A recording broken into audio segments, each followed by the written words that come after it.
What a coincidence. Professor Dr. Michio Kaku has come out concerning Yellowstone.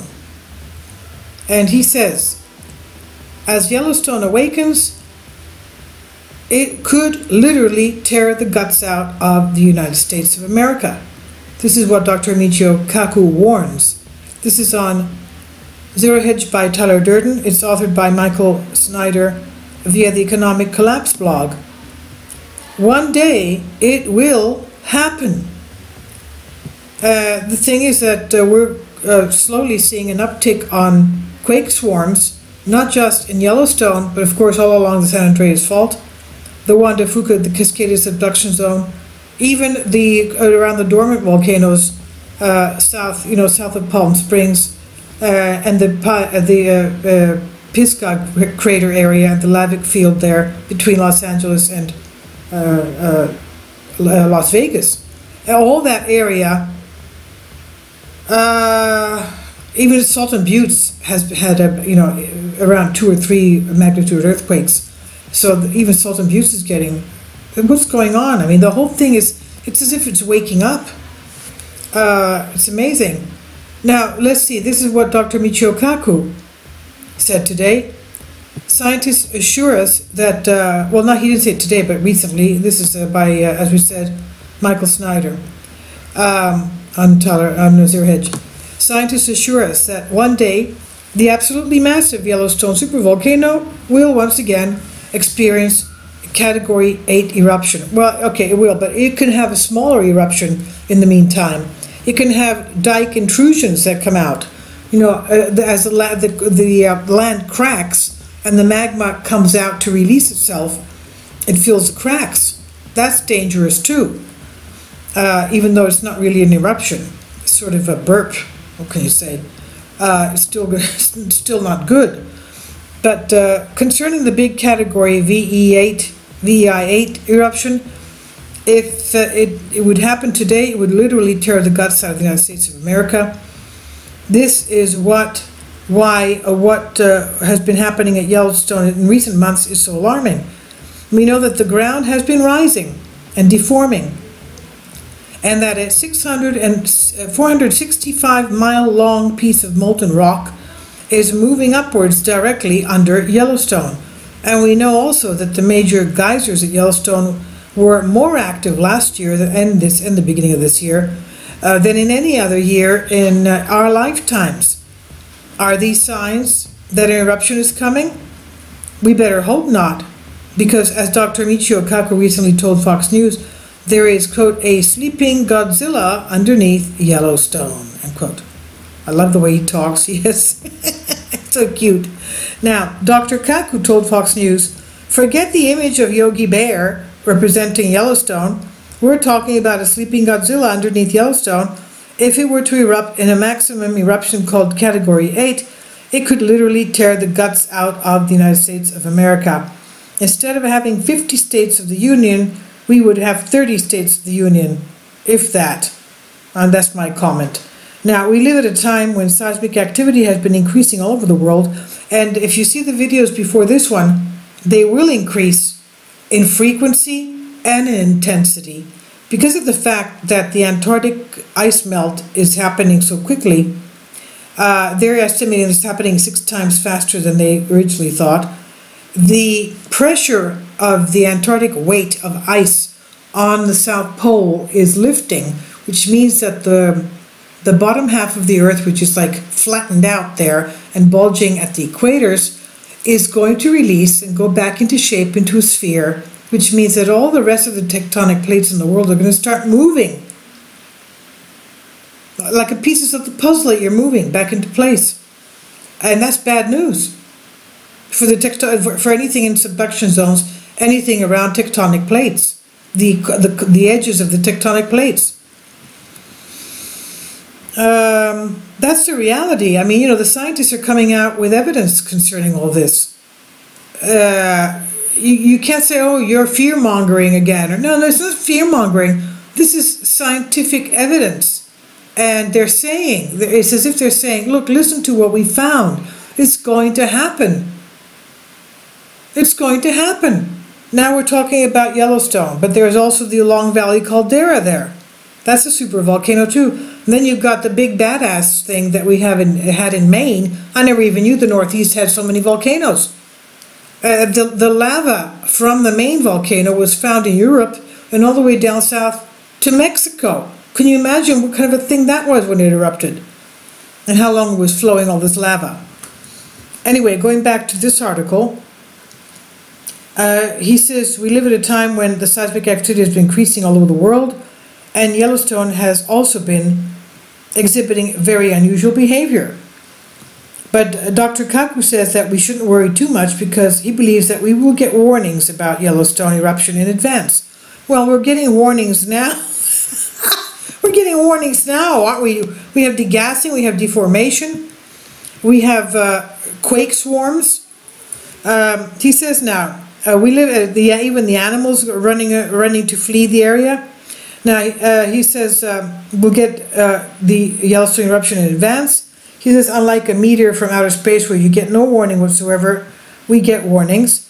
If you see movies like Pompeii, you know that there are days, in fact weeks, of eruptions building up, rumbling inside underneath the piece of lava. So there would be enough time, several weeks, to begin evacuation if and when such an unlikely event were to take place. End quote. Okay.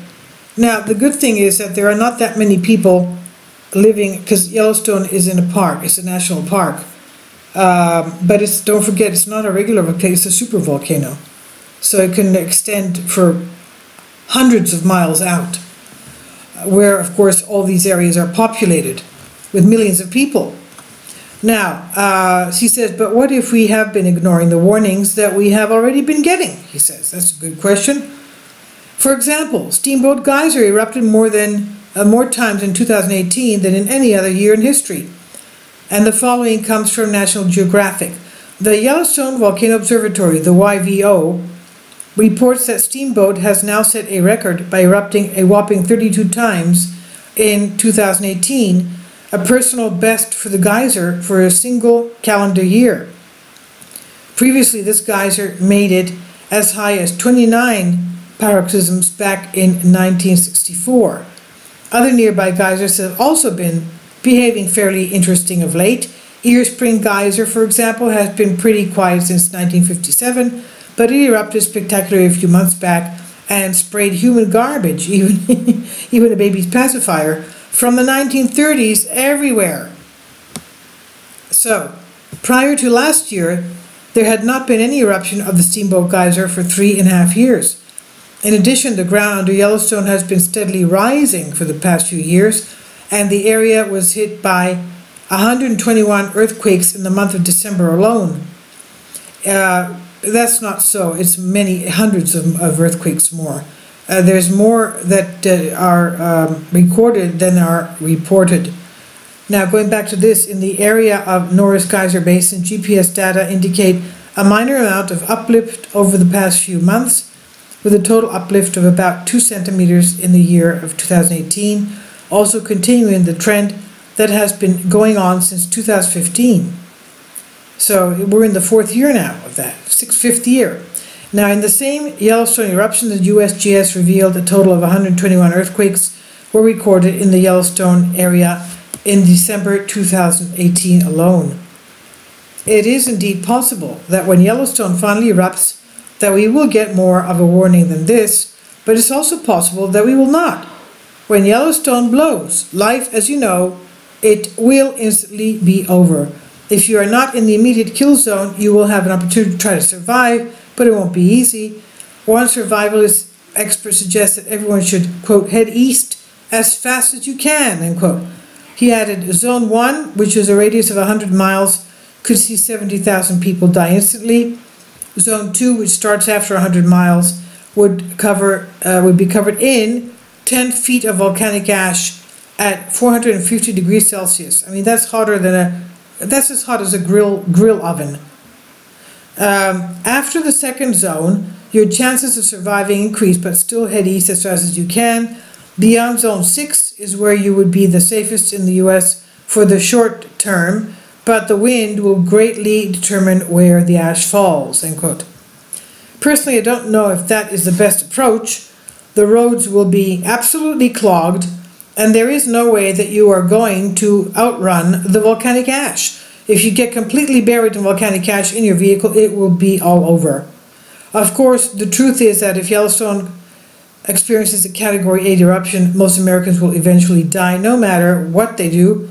The following is an extended excerpt from one of the previous articles.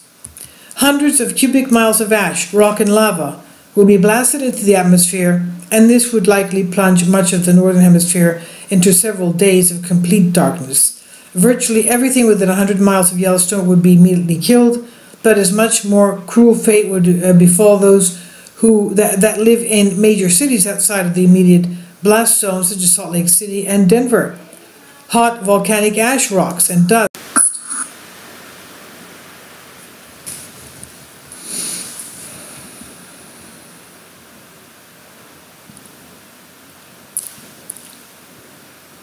Hundreds of cubic miles of ash, rock, and lava would be blasted into the atmosphere, and this would likely plunge much of the northern hemisphere into several days of complete darkness. And hot volcanic ash, rock, and dust would rain down on those cities literally for weeks. In the end, it would be extremely difficult for anyone living in those communities to survive, and in fact, it's been estimated that 90% of all the people living within 600 miles of Yellowstone would be killed. Which means that from Yellowstone all the way down to the beginning of the Long Valley Caldera, which is about 540 miles, will be wiped off. And then you have more problems, though, right after that. It's still not going to be rosy at all. Experts project that such an eruption would dump a layer of volcanic ash that is at least 10 feet deep. 10 feet deep, that's almost a two-story building. Up to 1,000 miles away. So that's all the way down to the west coast. Forget it. All the way down to the west coast, all the way down to the US-Mexico border. 10 feet deep up to 1,000 miles away. And approximately two-thirds of the United States would suddenly become uninhabitable. The volcanic ash would severely contaminate most of our water supplies, and growing food in the middle of the country would become, of course, next to impossible. In other words, it would be the end of our country as we know it today, and the rest of the planet, and this would especially be true for the northern hemisphere, would experience what's known as a nuclear winter. An extreme period of global cooling would take place, and temperatures around the world will fall by up to 20 degrees. Crops would fail all over the planet, and severe famine would sweep the globe. That's just terrible. So he says, let us hope and pray that nothing like this happens anytime soon. Those of you that regularly follow my work already know that I am far more concerned about an eruption of Mount Rainier than we should, and we should always keep a very, very close eye on Mount Fuji in Japan. As our planet becomes increasingly unstable, there will be unprecedented natural disasters in the years ahead, and multitudes of people will die in those disasters. Unfortunately, most of the experts continue to assure the public that everything is going to be just fine, but meanwhile, the shaking of our planet just continues to get even worse with each passing year.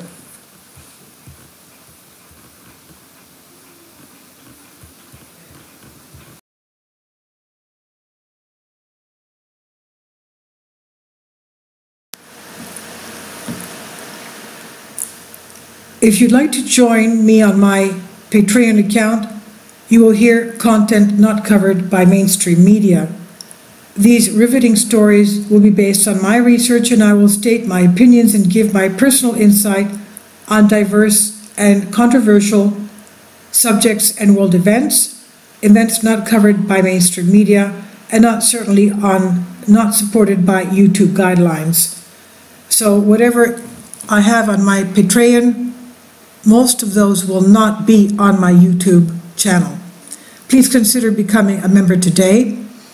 More of the most significant and important videos will be on my Patreon channel.